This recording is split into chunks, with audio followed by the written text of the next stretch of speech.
大家好，我是 MadeWorks 的小江老师。那我今天要为大家录制一些模型教学的片段。现在很多朋友呢会在我的粉丝团还有微博问一些模型相关的问题。那例如说怎么样从框架把这个零件剪下来，怎么去除这个汤口，我们的刻线刀，这个刻线刀要怎么使用？很多人都不知道这个东西是什么，那我们叫做鹰嘴刀，还有包含刻线胶带的使用技巧，以及这个瞬间胶的使用，就是我们今天就把这一系列大概为大家做一个简单的介绍。好，那我们一开始买到模型的时候呢，这些零件都在这个塑胶框架上面。那通常呢，我们现在都已经知道什么是两段式剪，我们会预留一些汤口。然后这个汤口呢，你有两种处理的方式，一种呢就是我们可以用这种单刃的切口钳，距离这个汤口非常近，把它剪掉，然后还是留下一点点，接下来用砂纸来处理。那砂纸的部分，如果你的汤口已经剩下这么薄了，我们可以直接用400号的砂纸把它磨掉。那这个时候你不要只磨那个汤口，你可以把这个平面它的收缩面一次把它处理掉。那400号磨完以后呢，我们就是用600号再把它修饰一下，降低这个表面的磨痕。那再来呢，600号磨完以后呢，我们就换800号。那有人在网络上也问我说，这个砂纸怎么拿？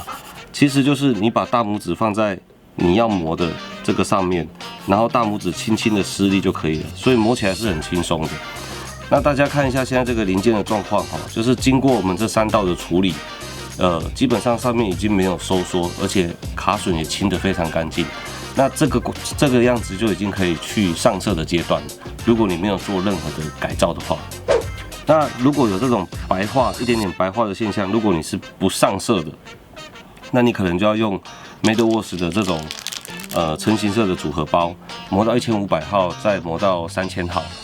然后再喷一个半消光的保护漆。那接下来我介绍，如果你是一个新手，不会使用雕刻刀，那你一开始买到雕刻刀的时候要怎么使用？你在刻线的时候啊，你的右手跟左手要连在一起，或者是说你的右手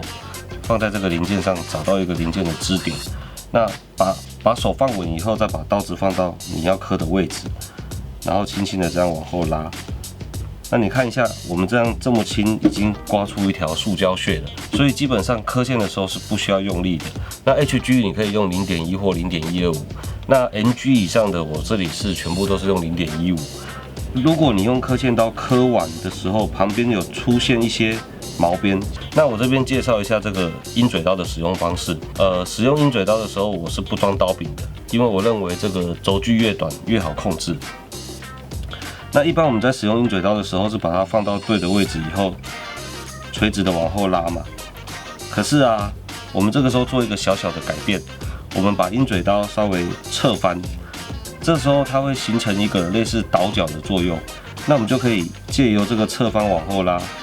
把你刚刚刻线的侧边的毛边一次把它清除掉。像零件，你有时候会看到一些这种非常浅的高低断差。那点1/5的雕刻刀除了可以用来新增刻线，当然也可以用来加深刻线。可是鹰嘴刀在这个时候呢，它也可以做一个单纯的加宽，因为鹰嘴刀的宽度大概是0.03，那它对入墨线已经足够了。那你看它这样子就已经把这个塑胶屑都又刮起来了。好，那我们现在还是把鹰嘴刀稍微侧翻哦，因为刮出来多多少少有非常轻微的毛边。那我们把它稍微侧翻，把它这个毛边修掉。基本上就是这样轻轻刮一下。那这时候你们可以看到哦，它这个零件表面现在一点毛边都没有。我现在把这个墨线液点给大家看。好，这个时候我们把它随便点一个位置，然后这边点一下。好，那现在凸出来的部分，你就等这个墨线液干掉就可以了。然后我们把它擦的时候，因为这个墨线现在已经在沟槽里面，所以基本上它是不会再被擦拭掉的。那鹰嘴刀就是在这种高低差，你只是要单纯的加深墨线，